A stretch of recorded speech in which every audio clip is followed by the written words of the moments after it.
Said I'm friends. I just got off of a call with the client, and there's a lot I want to share with everyone, and a little lesson to teach about how to not need anyone and how to just stay um not in like an unhealthy and super hyper individualistic kind of way, but more of how to not depend on anyone to determine your well-being and to determine how you should feel. And there's so much to talk about on that, but first we'll just start off with what my client was going through, and I can go from there. But so the problem was, right, you're talking to someone and you feel like you need them to text you more. You need them to reassure you. You need them to tell you that it's going to be okay, or that like they're actually interested, or that so that you can feel better, right? So that you can feel like, okay, we're moving forward here. Now, on a subconscious level, and what's happening in the brain, when we need something, it's because of we think of what we think we're going to feel when we get the thing, and what we're going to feel and believe. So if I, for example, I just want them to tell me that they're interested and they want to marry me, so that I get to feel that I'm okay, we're moving forward, and that means I'm lovable, and that means I'm chosen, that means like I'm it, like it's gonna work out, and then I'll get to feel happy, right? So if we really break it down to the thought that is either that you're either avoiding, or that thought that you really want, you can get access to that thought now, which is what creates an empowered approach to actually finding someone and talking to someone. Because oftentimes when we're talking and or talking to people from a place of a wounded place, right? We're looking for just reassurance, where we're looking to be chosen, we're looking to be um find someone that we really want so that they can choose us. And all of that is coming from the ego, it's coming from the wound, and that's not what creates long-lasting relationships. That's not what creates a fulfilling marriage. And my goal is always to teach you not just to get married. I don't care for that, because that's easy to do, but to create a fulfilling, um, empowered feeling that you can go in knowing you can handle whatever comes up. So as an example, right? If you're texting someone and you feel anxious that they're not texting you back, we have to break this down. Why is this happening? So your thought is like, your brain thinks, I need them to text me back so I can feel better. Okay, so that's like level one, unconscious. Which that's what we go off of. We just think like, oh, if they text me back, then I'll feel better. What's happening actually is you're waiting for the text back so that you can believe the thought, oh, they like me. And when they believe that they like me, that means I get to believe that I'm likable. And if I believe that I'm likable, then I'll get to relax. That I'm not unlikable, right? The opposite of that is, well, that means they don't like me and I'm not good enough. So we're putting our whole um worthiness and emotional well-being in their hands, depending on how they act. So it's gonna feel rough and rocky because you're letting them decide it for you and not you deciding it for yourself. And so what does it mean to decide it for yourself? It means we have to dissociate or to separate other people's actions, determining whether or not you determining whether what you believe about yourself. Okay, so as an example, if people comment and say on my videos and say you're amazing, and some people comment and say you suck, which one is true? I get to decide what that means, right? So I get to decide, okay, some people like me, some people don't. Am I likable or am I not likable? The truth is, I am good for some people and I'm not good for other people. That's the truth. And I get to decide that, not necessarily waiting on people to, oh, I hope people comment and say they like me so that I could feel better about myself. It's about what I decide is what my worth is, right? And I'm rooted in my worth is is what I decide. So I'm talking more on a human level. I'll talk on a spiritual level in a minute, but that's where you have to start off, right? You have to first acknowledge that anytime you feel anxious that someone isn't doing something for you or anything like that, you have to see what are you making it mean if they don't do this thing for you. And either it's some version of they don't care about me, which means I'm not good enough, or um, something. I can't think of things at the moment, but you just have to get really specific and pinpoint what it is that you're afraid of believing or not believing. And so when we figure that out, whatever you want to believe is something you have access to right now. Okay, as an example, once I get married, then I'll get to feel like I'm loved and I'm chosen and I'm desired and that I'm wanted and all of those thoughts, you got to list it out. What do you think you're gonna feel when you get married? I'm gonna feel all these things. Okay, great. That's great. The only difference between you and that version of you that's married is what you're thinking about yourself. That's it. It's and what people don't know this. People think that no, no, no. It'll only happen. I'll only feel this way if I get married, and that's it. Because they're programmed to believe that the man determines their worth for them, or vice versa, right? If you're a man watching this, that only if I get married, then I'll feel like I'm chosen and I'm wanted. But the truth is, you look at some married people, and they don't feel that. Like they felt it in the very beginning, but then it fades away. Why? Because the old thoughts come back. That's why marriages don't last in the beginning. Some people who like the first 2 years, they're like, wait, why is this fading away? That means I did the wrong thing. It's not true. It's because of what you're thinking. And this is the power of deciding intentionally what does it mean to be lovable? What does it mean to be worthy? And you making that decision from you and not from what society dictates, because otherwise you are at the mercy of people. You are at the mercy of what people say and what people do, and you're just going to be a puppet. And you're going to be like, why am I not happy? Well, because you're letting other people decide it for you. So the more empowered decision is coming from what do I want to feel?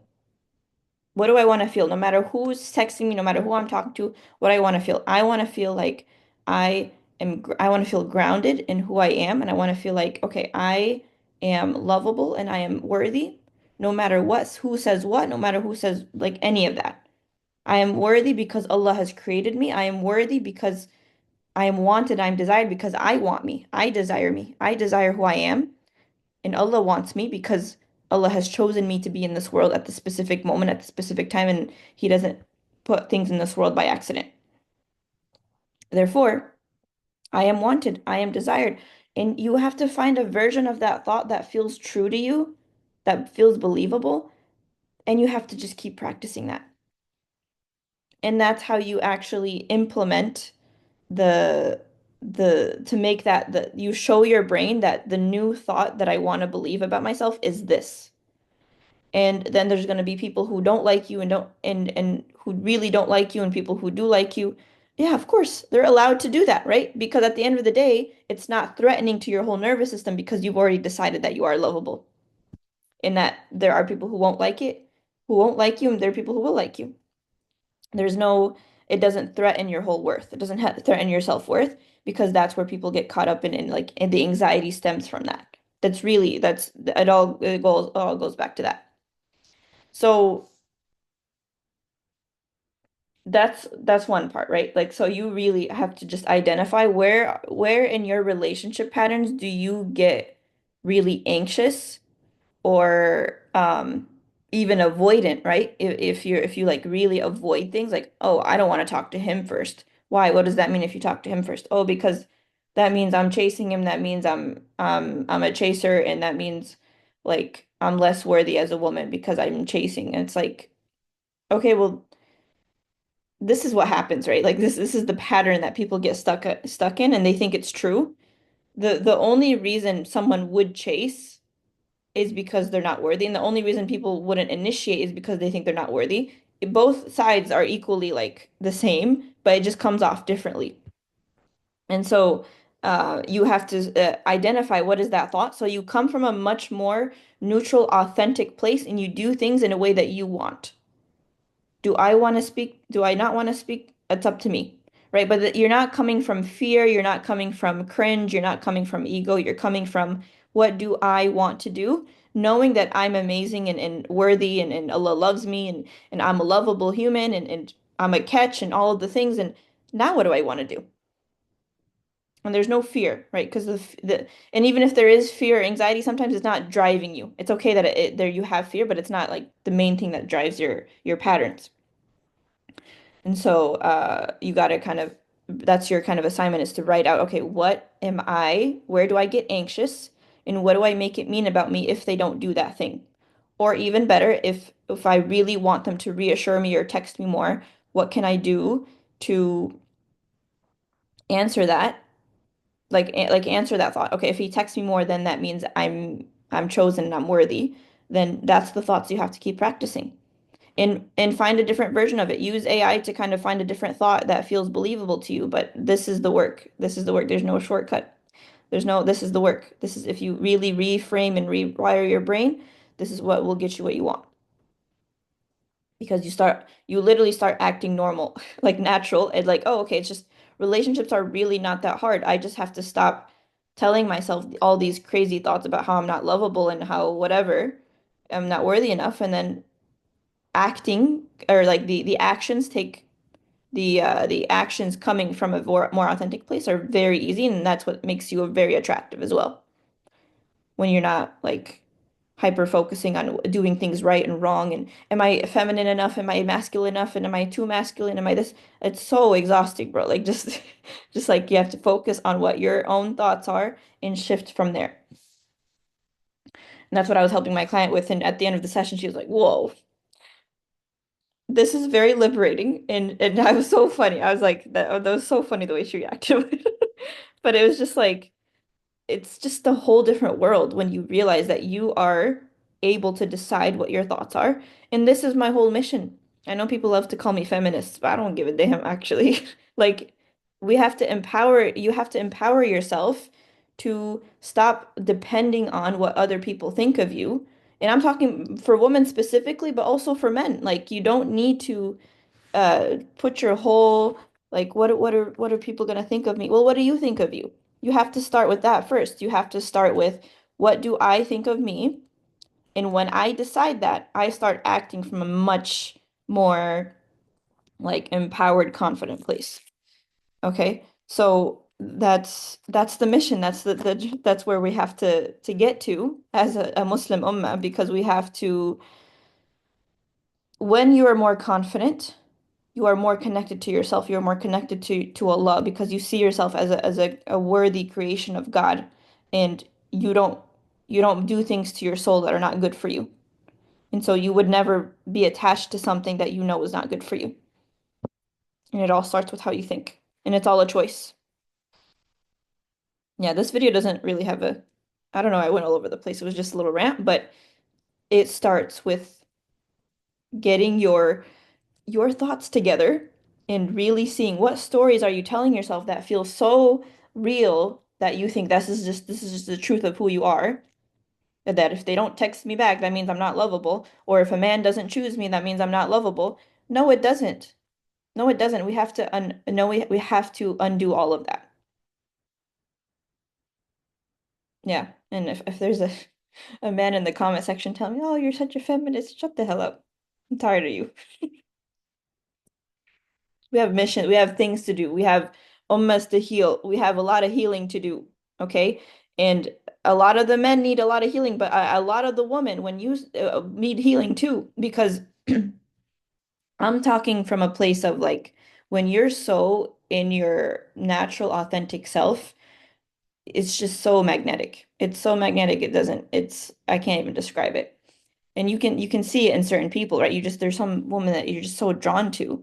That is healing for the men. You kind of lead the way for them. So may Allah help us all. And one last thing actually. If you are caught up in feeling like I'm not enough, I am not enough, I'm not worthy enough, I'm this, and it's just you're just so stuck on that you can't get out of it. Here's a reframe for you. Y- By default, Allah designed us to be incomplete. By default, Allah designed us to be messy and just really, we have ugly parts of us, really bad parts of us. Our egos is really just messed up. There's a lot of parts of us that are just messed up by design. This is how Allah designed us. We're just forgetful, messy humans that can't figure things out by design because we are supposed to be not enough without God. You are not enough without Allah. We are incomplete. We are nothing without Allah. And that's how I like to see things. I am a messy human, messy, messy, messy. There's so many bad parts of me that I will never be able to fix, traumas that I'll never probably be able to heal. And by design, those are put in me so that I can, whatever void I have, I seek it from Allah. I'm not meant to be fully perfect and whole on my own. But it's not real. It's not, it's there's always a part like even like and trust me, I've done this work. I've come from the self-development world, the perspective of like you just believe you're worthy and enough forever. It just always comes back that you're just not worthy and enough. And so the solution is you're not. Like from a spiritual perspective, you are not whole because Allah is the one who's the most perfect, the most, Al-Quddus, the king, right? The pure, the most pure, all the things. He completes. We need to call on him to complete what we're missing. So of course we're not enough. It's okay. Now, what I'm talking about is from a society perspective. Are you enough? Yeah, because you're a creation of Allah. There's no discussion there. You're priceless. And society will spend trillions and trillions of dollars to create systems to prove to you that you're not. And it's your job to not fall into that. All right. That is all. That's my message for today. All right. I love you all. May Allah bless you and give you exactly what you're looking for and fill your hearts with all the love you need. And please do book a one-on-one session with me if you want to take this to the next level, because this implementation is very different than just listening and feeling inspired. So may Allah bless you all, and I'll see you in the next video. Assalamu alaikum.